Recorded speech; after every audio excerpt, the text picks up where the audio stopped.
Right. Welcome to another week of the Coffee Conversations, powered by the Lions Club of Mumbai Shining, the Emerging India Forum TIF, Indian Business Group, IBG.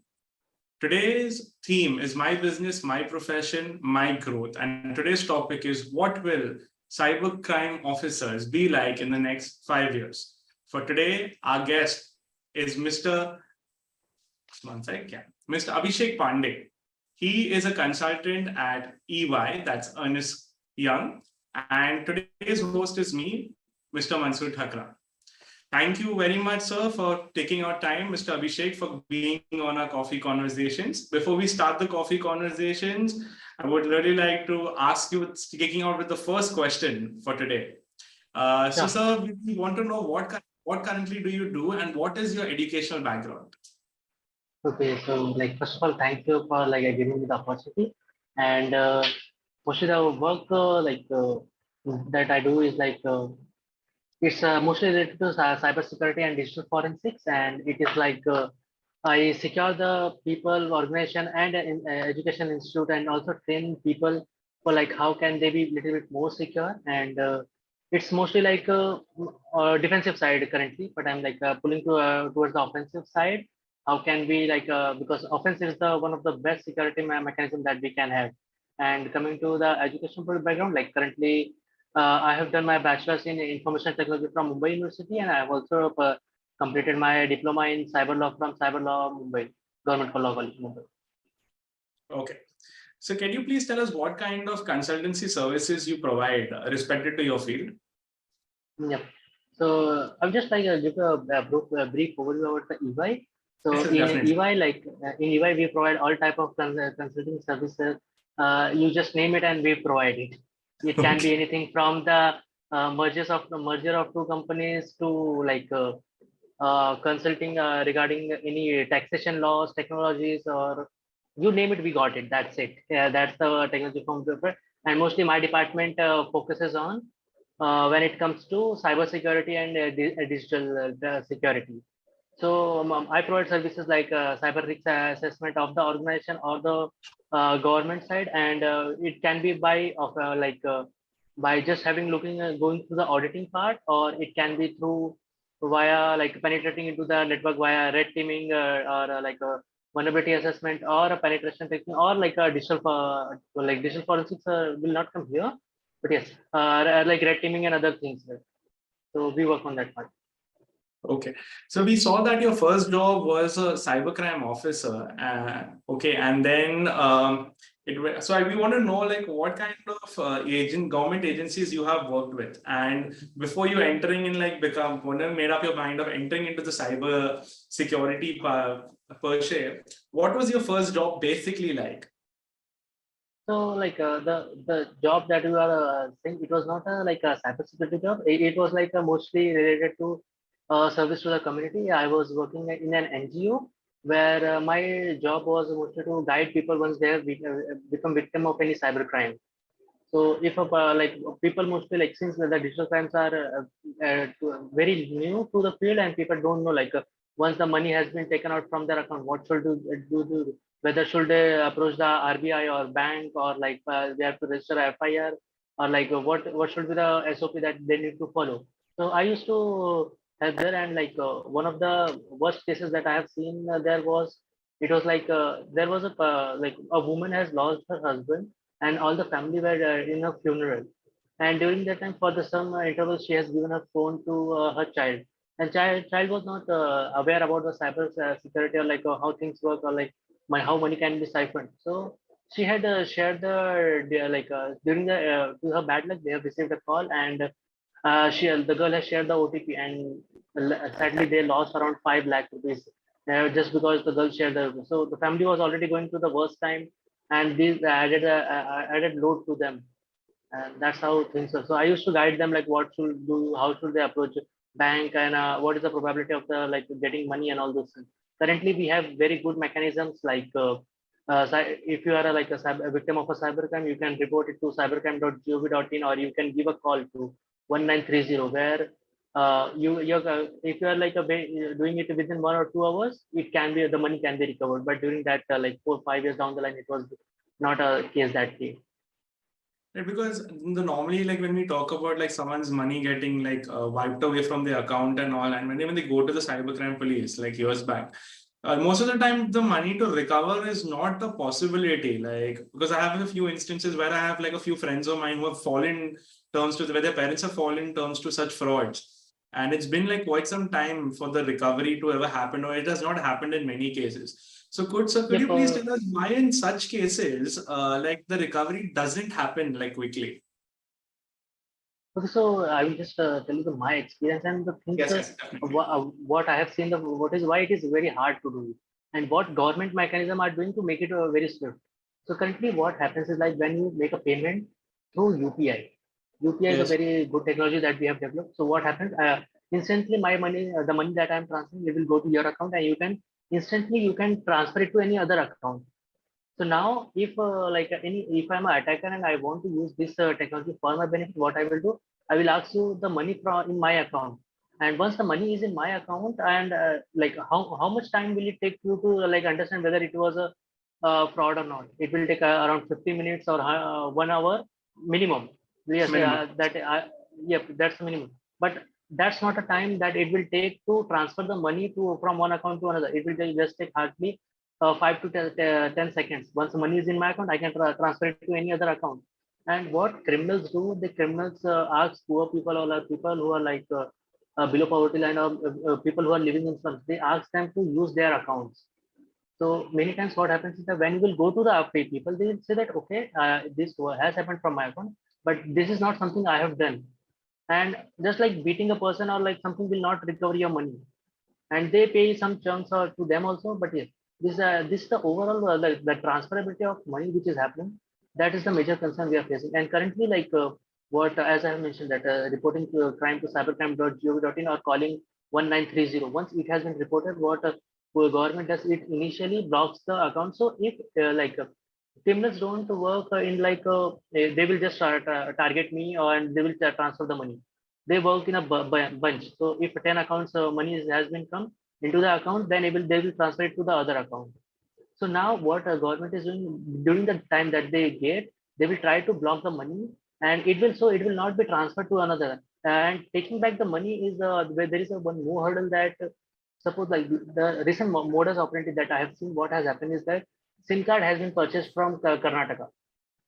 A call has been made from Gujarat, and the person is living in Jharkhand. So which government agency you will approach? So, and if the amount is about 10 to 20,000, it will like you will have to go to 3 states, and the traveling cost of the police will be so much that it will not. At the end, everything is about ROI. Right. Whether I'm the money I'm like trying to get back, if I'm spending more amount of money, the justice is the different part, that justice should be given and justice should be delivered. But ROI is the one of the part that Mhm. is like impacting everything. I Okay. hope it answers your question. It did, but so, but then eventually one was one like when we talk about such cases that has happened, has any instant like I wouldn't say motivate you, but anything has driven you like to that okay, I need to help out people much more or create that awareness and have this war against cyber criminals. So has there been any instant in your life where such thing has ever happened to you? Is it like many instances, because when you lose your money, or because like for you or for me it might be a small amount like 10,000, 20,000, or 1 lakh, but for someone it might be their whole life money, and for someone the person might be saving for something which is more important or more valuable to this life. So that should be not the factor, or any criminal should not take benefit of like taking their what we say, um, their innocences should not be taken care and should not be taken for granted where the person has transferred. So I don't want to that to happen, and that's why that is what something my motivation is. Okay. Sir, has anyone in your like a closely known person or anything has fallen fraud, has fallen into any schemes of fraud like that way, sir, where you have helped them recover? Yep, my mom Anyone? has fought for it. So Okay. it was like a bank's mistake where we have not shared any credentials or any with anyone. We have not even used the card, but still I think it was some bank's insider person who have shared the details, and our card was never used. It was like never, literally, it was never used. It was just kept, and just because we have the bank account. And one fine day, I received the message that this much amount has been deducted. So I asked mom, like, have you done it? So she said, "No, I have never used it." So later on, we approached the bank, and bank said, no, you might have shared the OTP and all those things. So I followed the SOP, which is like, which I usually advise to the people, Yes, yes, yes. and at the end, I got the money back Okay, you got it back. because yeah.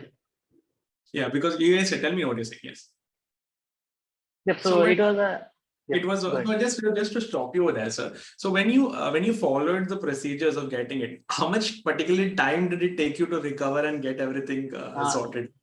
it took around 3 to 4 months. 3 to 4 months. Okay. Yeah.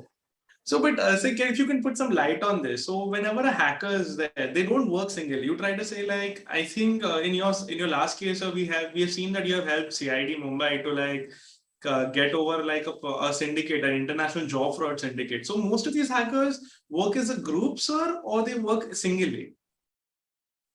So they work like in a so totally like not just about these frauds, but Hmm. totally like the cybercrimes which are happening currently. They totally work in as a modular corporate organization. So when I say Okay. modular corporate organization, so it will be like one person at the top, or like who like a modular. When I say so, one person task will be just to get the details. So it might be like gathering the phone number, gathering the email address, and all those things. So they will just collect the details, and their task will be just limited to that. So when we add this modularization, what the happen is that people get specialization. So there will be one specialized person who will be just collecting this information, and based on that, they can provide the ranking. Yes, this person might have this much amount of money, and the probability of getting that money is this much. So once that information is gathered, it will be passed to another department, which will be like whether they want to go for phishing attack, or whether they want to give them a call, or they want to like totally depend on how they are going to siphon out the money. And once that has been decided, usually what happens is that once the criminal gang has taken the money, they will forward it to the other gang, or like other operations, so other modular group. So other modular group will say, okay, now you have like just to take an example. So if you are fallen a victim of sextortion or any other crime in which recently one of my friend has become victim of OLX fraud, in which he has purchased some product from the OLX, and it said that you may have to pay this. So he paid around 30,000 to one of the person. Then that person stopped the communication.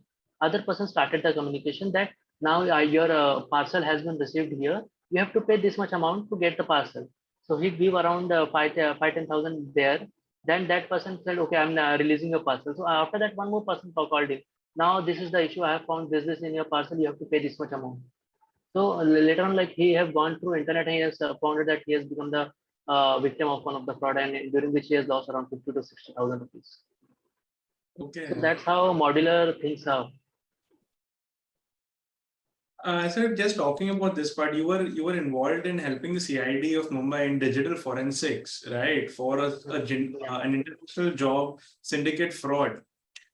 So Yep. could you please share some experience about that? How was what was it like? Because like we are talking about something like James Bond, we get to hear it in the movies, and you're actually over Yep. here. So just could you shed some light on that? What was the experience like, So, and how did you get involved in such a thing, sir? okay, Yeah. so it was a case that one of in BKC Cyber Cell, which is like Mandra Kurla Cyber Cell, they have received a complaint where a user has paid around 17 lakh rupees for getting job in Canada. Okay. So it was not like the person has transferred 17 lakh rupees on one sum. And I have told you that it works in a modular fashion. First, the person has asked that you have cleared the interview. Now you have to give 5,000 rupees, then 10,000 rupees, then 14,000 rupees, and that how the amount which was it summed up to the 17.5 lakh rupees. And so what law enforcement did, they have took out the nation, they have followed their SOP, and they found out one person who was withdrawing the money.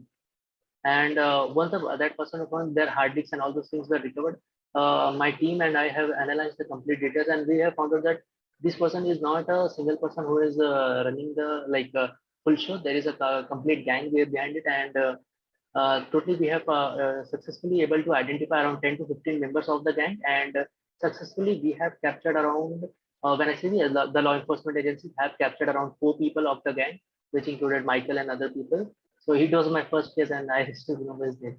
So it was Michael.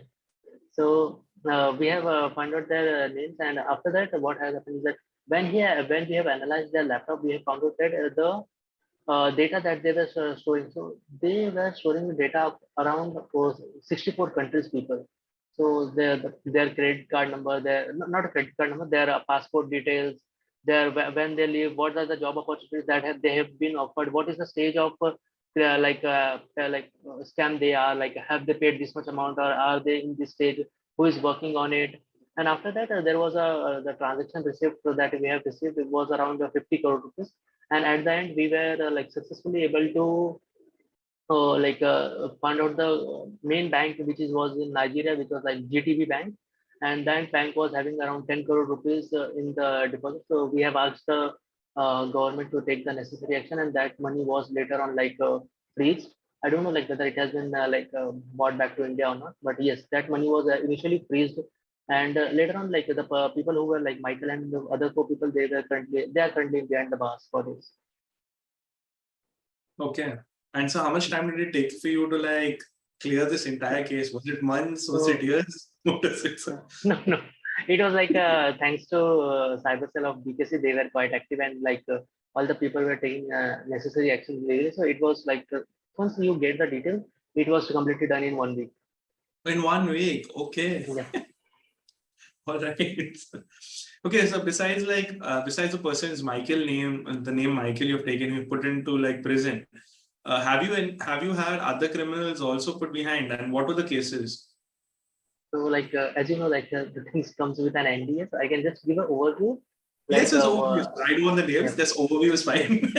So it was like I have dealt with crypto frauds to sextortion cases where a person was like mock videos were recorded where like performing certain sexual activities, and we have to find out like who the person was, and from organization data where has been taken, and like people were asking the organization to pay the ransom and all those things. Apart from this, there were some other cases that I cannot see. Yeah, okay. Not a problem, sir. But if you may ask you, so what is your typical day like? Because the thing in our minds, whenever we think about someone being an ethical hacker or something like that, we think, okay, हम उनको laptop दे देंगे, mobile दे देंगे, he'll just hack into my thing, that way he'll come to know about me. So what is the typical day like yours in office, or you like consulting people? What is it like, your typical days? These were the days when I was working for the law enforcement agencies. It was like a bit hectic day. We have to go to one of the worst part of working with law enforcement agencies for the common people is that you are not trained for it. So when you are sitting with the laptop, you are the person who was just friendly with the laptop. Then, but in the person you are in front of you, the person who has performed the crime, they might be getting a third degree in front of you, and which is totally not a good thing that where a common person can withstand. So one of the worst thing is that I have also seen is that when I was investigating one of the case, so in case I have found out that the person was having the videos of the people who were like burnt alive or person beaten till death, and that is one of the worst things to in the working with law enforcement agencies. And when you we have a SOP that the people follow.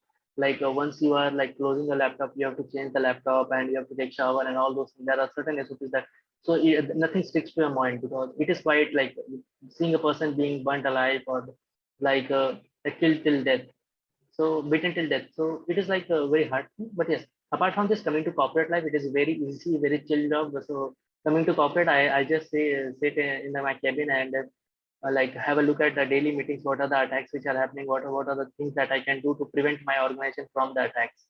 And it can be anything from giving access to any users to evaluating a vendor where whether with this vendor will attack, including inviting this vendor to my organization, will it add any new attack vector to my organization, or will it reduce the attack vector? It can be anything from also include where if there is new attacks which are going on, so how can I protect my organization from these attacks? Yep, that's it. Right. So you are saying like a corporate is a little bit more chill than the law enforcement. Yep, very much. Okay, so talking about corporate, so we know that like corporates are more into like Word, Excel, and then PPT, and they're very heavy and they have attachments. So recently, I had like read an article about something known as metadata. Yeah. So and I think recently, I'm not sure. I think there was some things in. I'm not sure if it's happening in India or no, but I read a particular article came out, but people are not aware about metadata. When you're sending posts, or you're sending pictures, you're sending attachments. So if you could share something about metadata from your end, how can the corporate or like any office going person sending attachments and everything secure himself from such a thing, sir?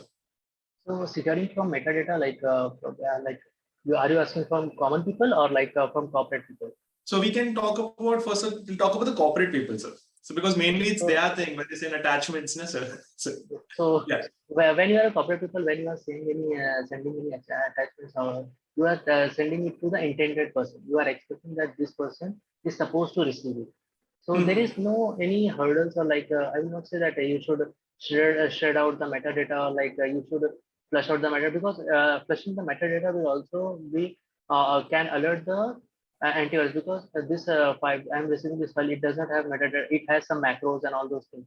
So it might happen. So, but from corporate point of view, you don't need to much care about metadata when you are releasing the documents to intended people. But when it comes to releasing the document to common public, like you are uploading a document to a website where a common person will be able to download the documents. So at that case, what happens is that, being a hacker, what I can do, since it is for common public, I can visit your website and I can download those data. And what happens is, like, when I will download this data, I will able to get the complete details for like one of the recent activity which I was performing. So this comes under OSINT, or recon activity. So when I say OSINT, it stands for open source intelligence. So what we were able to find out that, yes, this person was, there was a the target organization was using Windows 10, and Windows 10 Adobe was being used, and Adobe, which version of Adobe was being used, on which the file was created, and all those details. So being an attacker, if I know this detail, so what I can do, when I will be sending you a payload or attack, when I'm trying to attack you, I will not send you any, like, suppose there might be, because you might be using Mac or Linux. So when I'm trying to attack you, I have to consider all the possibilities. But when I'm getting this metadata details, I will be able to fetch out this very targeted attack, where my payload will be like directly attacking you, and your EDR will be, or EDR antivirus will not be able to find out like what is happening, because for that this might be that you might not have patched the systems. And for the common people, like when you are like still the case remains the same. When you are uploading any document to WhatsApp or any other things like Facebook, Instagram, other things, they social media platforms they shred out the metadata and they publish it without it. So your none of your GPS coordinates or the device details are gone into the public domain. But if you are sharing some documents with like over attachment to your friend, you are accepting that that person is so totally like the intended recipient. If he misuses it, that is totally like your trust issue. Okay. So, but when you talk about like metadata, so you've just clarified between the corporate as well as the common man. So when we talk about the corporate side, how does a corporate protect itself from the such metadata which comes in? Because most of the times, so like when we talk about people like send, like when we have recruitment, for the matter of fact, where people like send in attachments, they don't like check, so like this is the metadata in it or not. Sometimes when you get those attachments, how does a corporate protect itself from like getting unaware unattended metadata towards them or sending such things? What are like Like the SOPs of so the, yes, Satan. so what happens is that metadata will never harm you. It will Okay. like just to give us what is metadata. Metadata is the data about data. So when Hmm. I am sending a document like my resume will include like whatever the necessary fields are there. So when you will see the documents, you will see, okay, Abhishek Pandey has applied for the job. He has worked in EY. He has worked with law enforcement and all those things. You will look into that detail. But now when it comes to metadata, it is a data about the file. So when your system is reading, so your system doesn't care whether it is Abhishek or anything. Your system needs to know, okay, on which version this was created, on which like what is the compatibility of this file, what whether which software should I use to open this, who has created it, who on which date it was modified. So these are the data which comes under metadata. So even if the organizations are receiving the metadata, it's not a concern. But yes, if you are sending out the metadata to the unintended recipients, or you are publishing it on the internet, then it can be it can hamper you, because in most of the red teaming, this type of activity or attack, we perform the red teaming assessment. In the red teaming assessment, we will find out all the data which is available on the internet regarding the organization, and we will send you the specially crafted payloads or attacks that is which will hit you like a very bad. Okay. So because in most cases, like I think not in normal corporates, but I'm sure like when you have a law firm or someone like that, when they are sending like data across a wire, like I think drafts, and they are more concerned about metadata. If I'm not right about it, not sure, but they are more concerned. So what would you say about when you have Indian law firms? How do you think they can protect themselves from metadata? So there are various software Or which are metadata attacks? Yes. for shredding the metadata, and they can use that, but it is better they use a follow they create a procedure for each document. So it should be not like they are just doing it for XYZ documents and they are not doing it for the. So if they create a process in which like yes, all the documents which we are is, going to the internet or like going outside of the organization, it should remove the metadata or any other details which are needed. So like for example, some organizations mark the confidentiality of the document on the document. So Right. if you are like sending it outside the people outside the organization, then you know that yes, this it is a confidential document or it is a top secret document that you are sharing. So the people in the front also should be aware that yes, this is a document of top secret clarity, means security, and whether he is intended to receive it or not. If he is receiving it unintendedly or like he is not supposed to receive it, then he should raise a concern, because like recently I have received one document which was marked as confidential. So I have received it on WhatsApp. So what I did, I approached the organization. I said that yes, this is the document which is like I have received, and as per the confidentiality security, it is stating that it is a confidential. But because of not managing the data properly, currently it is available in the public domain. So I have just reported to them, and that's one thing you can do. Apart from this, if you are looking for just for the data which is like going in the public domain and you want to control it, there are various software or technology solutions which are available, which is like a DLP is one of them. So when you install DLP, DLP stands for data loss prevention technology. So it will like trigger an alert every time, or like action you have said. Suppose you are saying that if any file which contains what we say finance or any legal case or case number, then this should be marked as critical. So every time this data is flowing outside of a network, a alert or a action will be taken based on your criticality. Suppose you say that yeah, if I don't want to share any details about the what we say finance, which is dealing with finance outside my organization. So, and you want to block it. So, what DLP will do, DLP every time it will scan all the files which are flowing outside the organization, and it will block all the files which are like containing the that tag or the keyword. And apart from this, suppose you want to share the documents outside of your organization, but still you want to have the control over it, that I should be able to know who is accessing those documents, or I should be know at which geolocation. Suppose like for a legal case, you have sent one case to Abhishek, and Abhishek stays in Mumbai. So you have sent Abhishek in Mumbai, and Abhishek forwarded it to someone in Dubai, and case might be related to Dubai. So if you have IAM technology implemented, you will be able to track down the okay. Now my file is in Dubai. So what should I do? Should I there? So these are the software that can destroy even destroy the file. They can you people will be not able to copy the data. People will be not able to print out the data, and all those things will happen. Okay, so this is what was the thing again? So it's prevention of what? DLP, data loss prevention. Now, can you repeat that? Data loss prevention. Data loss. So it's a DLP, right? DLP and IRM, both are the technologies. Okay, DLP and IRM. Okay, so this is basically for helping you to like track your data and all that. Where is your data flowing, and how other things are happening and all this. So it is not like just you have to implement the technology, because implementing technology is a very small part. first of all, you have to understand like what is the flow of my data. So in my organization, how the data is flowing, like is it flowing from tax department to invoice department to a CEO, or whether it is like a purchasing department is password for transferring the file to any other department. So once you understand, okay, this is my data, and my data usually flows from this to this domain. So you can use these technologies and find out, okay, now what should I do to prevent my data? So even like there might be case where a person from a tax department should not know the salary of the person, and but there is some that the person has communicated with the salary team and they are receiving the salary details and all those things. So once the DFD exercise is done, they can understand, okay, now this is not the intended transfer of the data. Now I should take necessary action against the people. Okay. So, but in like bigger organizations, when you're talking about have like, do you think in India specifically such things have been implemented already, sir?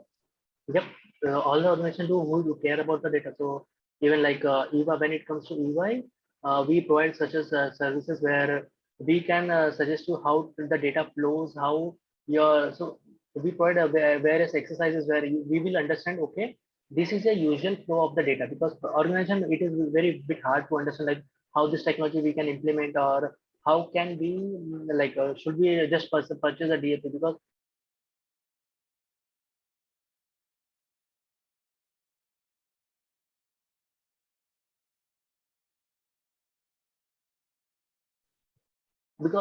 including technology is a very small part, but understanding what we have to do, having the capability is one of the important parts. And that's why that's the place where consulting firms like EY and other firms, where they will guide you like, okay, this is the your usual flow of the data.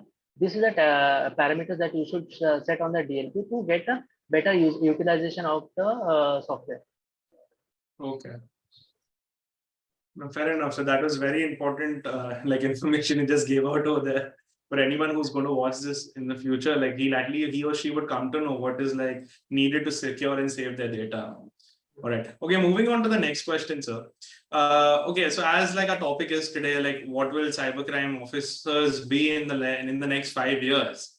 So where do you think, sir, like being a cybercrime officer, like how does one become one? And secondly, where do you see such officers in the next 5 years? So, becoming a cybercrime officer, like you cannot become a cybercrime officer, especially in India, because currently what we don't have is we don't have any special recruitment from the government side where they recruit people for just for cybercrime cases.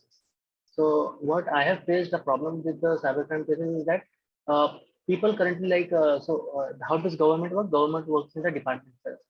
So today might be one of my person who was like very good into cyber security, and he was like ACP or a certain rank in the government. But after certain time, he was transferred into VIP security. Now the person who has like very hardly means learn about the cyber security, what they will do in the VIP security, the complete knowledge that they have taken from the cyber security is totally wasted. It's not totally wasted, but still they can use to track the things and all those things. But the utilization that they could have done in the cyber security field would be much better. So that is one thing that we are missing out from the people, from the government. But yes, government is also doing a very good job when it comes to like recruiting people. So now recently, I think last year, UP and Punjab, they have started recruiting people based on the BTech marks. So if you are a BTech person and you want to be a hacker or someone in the government sector, they will directly recruit you. You don't have to go to study physics, chemistry, maths, history, and all those things. And after that, you will clear one government exam, and once the exam is cleared, you will get a job. So they have not followed that process. They have followed created a lateral entry in which if you want to work with the government and serve the nation, you can do that part. And that is one of the things. Apart from this, if any individual wants to come into cybersecurity, and they cannot be an officer, but they can be a consultant, because officer is something which is awarded by the government, and consultant can be you can just go to the nearest police station or a cyber police station to be specific, and once you approach you can ask them like what are the mostly problems you are facing. And since these people are like the people who are working in the government mostly are not tech savvy as you are, so you can use the if you are you can tell them how to do Google Docking or any basic stuff how to find out the criminal or how to use the Facebook and all those things. That also will help them a lot, and it will help you also because you will be also understanding how the legal things work and how what are the problems of the police. Because before I have worked with the police, I was like, okay, police काम नहीं करता है, police ये है, police वो है.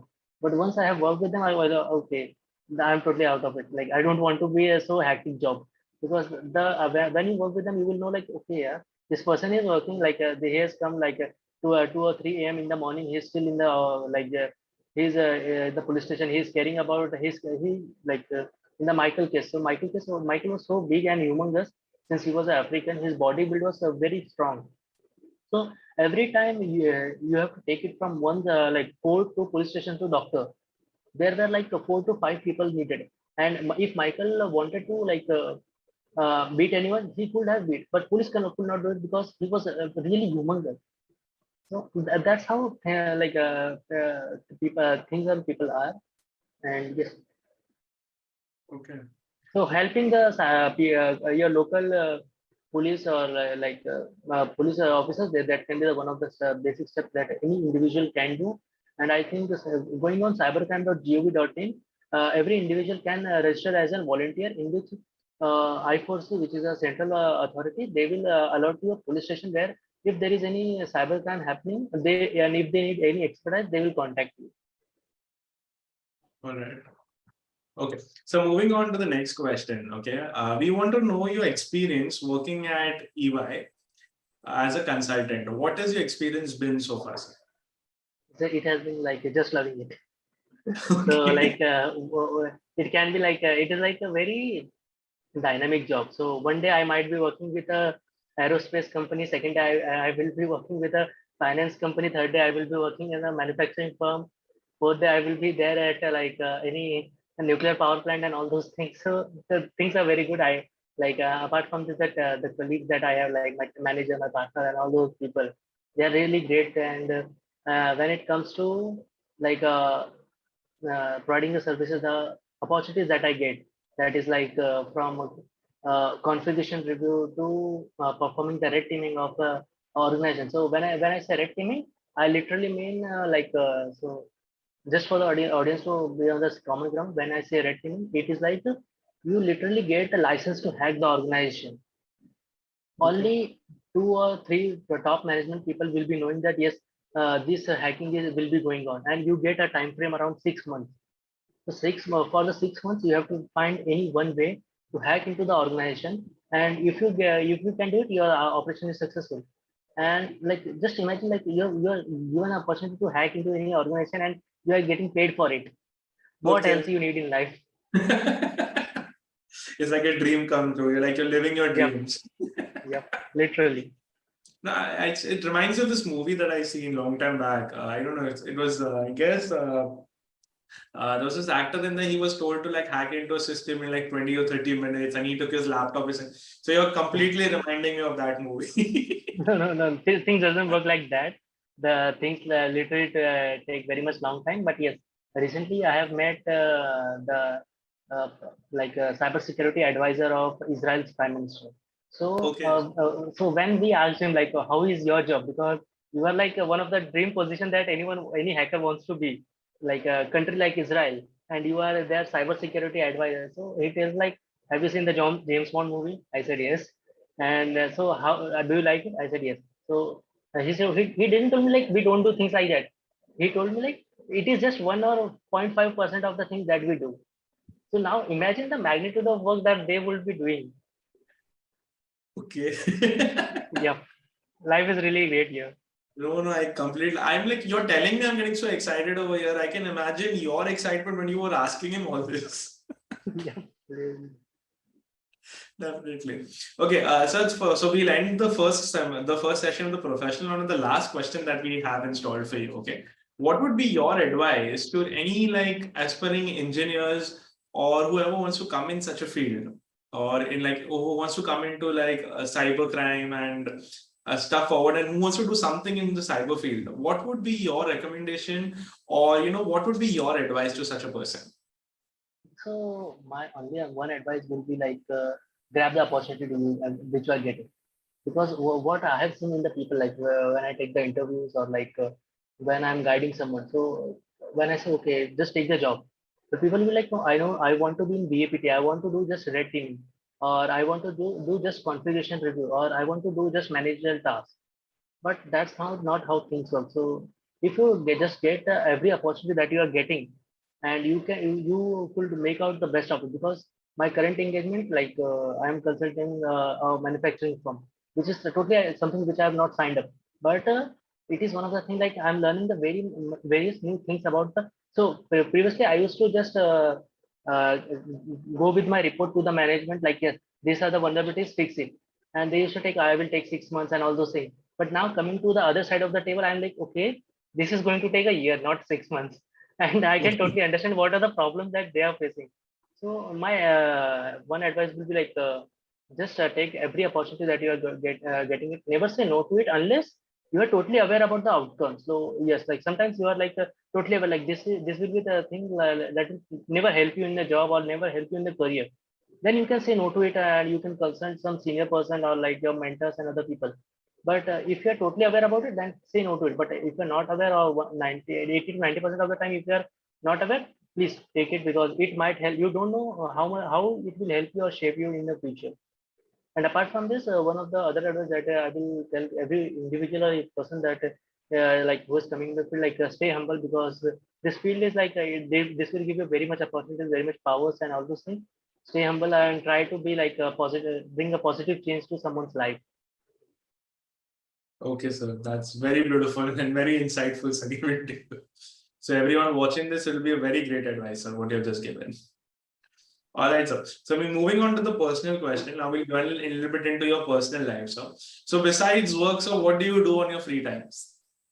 So I usually like during the Monday to Friday, I like read books or from like spirituality to like other like what are the other things which are happening in like war zone, or like or something related to cyber only, because this is the field which I love, and by God grace, I am in the field. So my most of the times goes in the cybersecurity only. And if I get some time, then I like I go for the bike ride. I currently have started a new hobby in which I am learning to cooking. Let's see what Okay. happens. Okay, so talking about your hobbies, sir, besides cooking, what else are like your hobbies? So I like to read books. When I say books, I read mostly cybersecurity related books. I read managerial related books. I read history related books like Bhagavad Gita and Ramayana and all those books. Apart from this, if you are not finding me in my office or my home, then you will find me trekking into some mountains, or you will find me in some temples. Okay. So do you believe in the terms of work-life balance? Yep, totally. So what is your mantras of a work-life balance?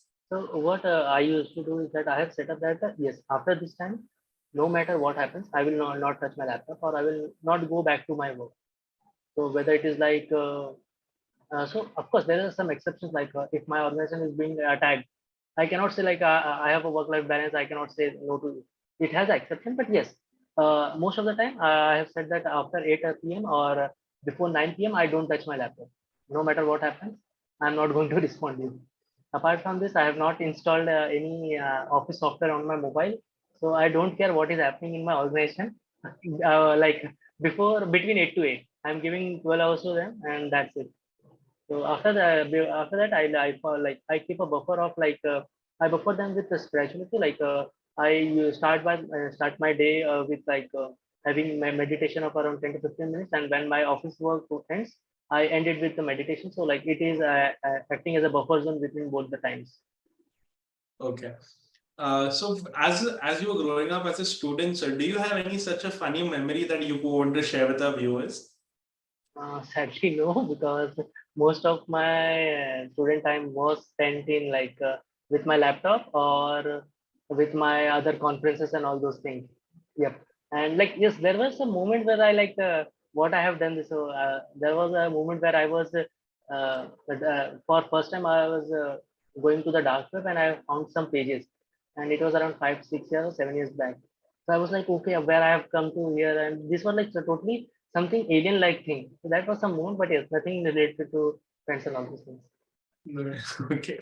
Okay. So when you went to your family and you told them, I'm going to do so and so, I'm going to go into the field of cyber.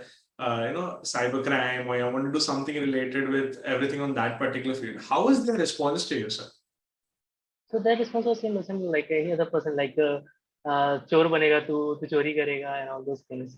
Because my family or like any person who's above 50 or 60, most 99% people will not understand like well, there is a field of cybersecurity where the opportunities are very much, where professionals are needed and people are not coming ready to come into the field. And because it might be a field, because as you know, like on my 90 to 80% of the time goes on reading about the thing, because currently also when we are talking, one organization is being hacked. And like before coming to this talk also, I also reading like what is the currently what they are going on, what preventive measures they are taking, how they have been hacked. So most of the times went into that, and people don't understand that. And yes, once I told that I have got a decent job, they said okay, ऐसा आ रहा है तो चल करने दो. Okay, so talking about job, what was your first job? So before everything started. So I used to like my first job, like I have got multiple opportunities, but specifically I have joined Ugam Solution, which is now known as Merkle, because Merkle has acquired them. But yes, I have joined them because when I have gone for the interview, I have seen that many posters were like all the means halls and all the common areas were posters of regarding cybersecurity. So I thought this is the organization where cybersecurity is taken into care. So I thought, okay, I'm not getting into the cybersecurity field, but I will be in the organization which cares about the cybersecurity. So I have joined them, but later on when I like after 5 to 6 months, I talked to my manager like how can go into that the department which looks into the cybersecurity. So he told me like we don't have any department because the currently we are a data processing or like a firm which totally works on the development and other things. And so like I told okay, then it's not a field where I can, and I left the organization. Okay. Okay, so get into the moment where you are. Everyone talks about their success and everything. So, what would you try to say about the struggle? How has the struggle been to reach to the position where you are at? No, actually, there is nothing like which I have done, like which I can say that it is a struggle or something. Because like I will not say that I have built a room in a day, or like I have done something extra which no individual can will do. Because given an opportunity, every individual or a person will take certain actions, and based on that action, your like future life will be like how you are it will be decided. So I have taken some decisions, and because of that decision, I am here. And yes, I have taken some miserably or terribly bad decisions, and that's also because I'm here. So every decision will bring you like somewhere. It all worked out at the end. Yep, everything will be fine at the end. Okay. Has there been any moment in your life where you're like, "Abhi kuch nahi ho sakta, bas chhod do," like give up? Has any moment been that way in your life? Yep, we have multiple times. So recently, You like would share a few stories. yeah, recently I was like it was my first track, and I was like totally getting into the tracking zone and all those things. So one of my friend told me, no, we are going for Kalsubai. Would you like to come? I said okay, I will come. And we were tracking to the Kalsubai, and I was like okay, कर लेंगे जो भी है देख लेंगे क्या होता है. So it was like it is the highest peak in Maharashtra. So it Yeah. is also referred as Mount Everest of Maharashtra. So during that time, in the beginning, so we started our trek around 2:30 a.m. And at night we have not taken guide because we wanted adventure. And the adventure was so bad that we spent around 2 hours in just a base village. And I was totally lost the hope that we will reach in the top in the any moment, or like it is totally not possible because we have already spent too much time here reaching to the top and all those things. But yes, recently, thanks to my friends and other people, I have given up around 10 to 15 times. Like it is totally not possible because when you go for trekking, you're like, why the hell I'm doing it? But when you reach at the top, you're like, yes, it was worth it. And there were other cases also, like in the professional cases also, where we have given all the hopes, but just keeping trying again and again, it worked out. Okay. So any post-retirement plans, like after you go into retirement or something? Any plans for after retirement? Sorry, what's that? So I totally like, as I said, like I'm in the field where I love my job. So I don't think there is any post-retirement or retirement thing for me. Like till my last breath, I will be doing something in the field of cybersecurity. And if God's grace, like if companies are not willing to pay for me, then I will just go for the community where I will like deliver sessions or like make people more aware about the cybersecurity after 50 or 60 years. And yes, till my last breath, I will be doing something related to cybersecurity only. So no retirement at all. You want to do what No, you do. yep. Because once you retire, it is something like people think that when they will retire, they will go to home or they will have a like life, a peaceful life. But that is something that makes the people weak, because once you start like stop holding, or like as you said, the more you try, the better you become. So once you stop trying, your body also thinks, okay, now I'm weak, and now my age is this, and at the end, it is just a number. Because I have seen people who have beaten cancer at the age of 60, and just Okay. because it is their mental willingness. So no Right. retirement plans. Don't I get that, sir? Okay. So if you have to say who has been your biggest supporter in your life, in your entire journey, who would that one or two people be, sir? So one will be my grandfather, because he was the person because of whom I'm in the cybersecurity field. He was a person in the army. He was part of all the wars which India had fought, and the stories that he told me was like a bit igniting me.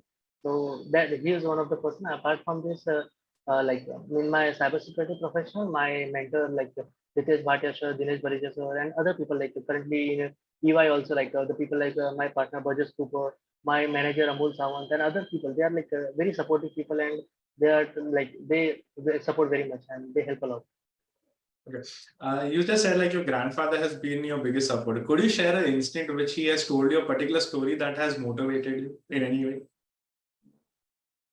So he has tell multiple stories, but one of the stories that like I can share is like he was so it was totally luck. So he told me that जो भी होता है अच्छे के लिए होता है. Don't worry much of life. Life में कुछ ना कुछ तो हो ही जाएगा. So it started with like so it was a holy time during 1960s or 60 around 60s. So he was in the so during that time, not much auditing was used to happen.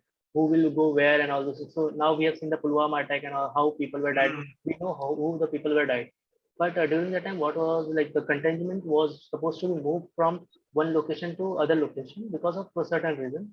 So my grandfather was told that okay, so you just go and sit and um, this bus. So my grandfather told okay, I'm just going to sit in the bus. But other person told me like okay, you get off. I want to go here first. Okay, you go, your choice. And by the bad luck or like some bad weather, the complete 2 or 5 trucks were fallen into the what we say, the avalanche, or like it was completely down there, and no bodies could be found. So he told me like if I have gone to sitting into such thing, then I will not be alive. And it has just happened because everything which was happening was totally fine, and I have never cared about things very much. So we have to just keep like the thing. God is doing everything good with us. It may, Okay. we might think that yes, it is bad. It is a bad something which is happening to me, but yes, no. God will always do bad good with you. Fair enough, sir. Okay, so we'll start with the last and the final round, which is going to be choose one, take one. Okay, so you'll be given two options, and there is no wrong or right in this. You just choose one, and if you want to answer why you've chosen it, it's fine. Okay. Okay. All right. Let's start. Okay. Going back in time, meeting your grandfather, or going in back in time to starting your life again. What would you choose? Grandfather, Okay. Why grandfather, sir? because he could like if I meet him again, like till his last breath, he has always teaching me something which has always made me a better person. So if I could go back again, I'm sure he will teach me something which will surely make my life much better. Okay. I could have going back. I will not able to take the decision or the thing, but yes, he can make it better. Okay. Alright. Okay. Starting your job back again, or directly starting your job at EY, what would you choose? Uh, currently, I'm very much happy with EY, so I will just like the process that I have followed. I will not directly join as a EY. Okay. So I do not know whether you're a tea or coffee person, sir, but between tea and coffee, what would you choose? Always coffee. Any specific coffees are like with milk, without Uh, milk, black? I usually don't drink coffee, but when I drink, it is always espresso because it's like, yep, it's like I'm totally tired now. I need coffee. All right. Okay. Thank you, sir, for that. So, but before we end the show, is there any last thing that you would want to tell our viewers on basis for everyone normally over here who's like most of the time on their phones and everything?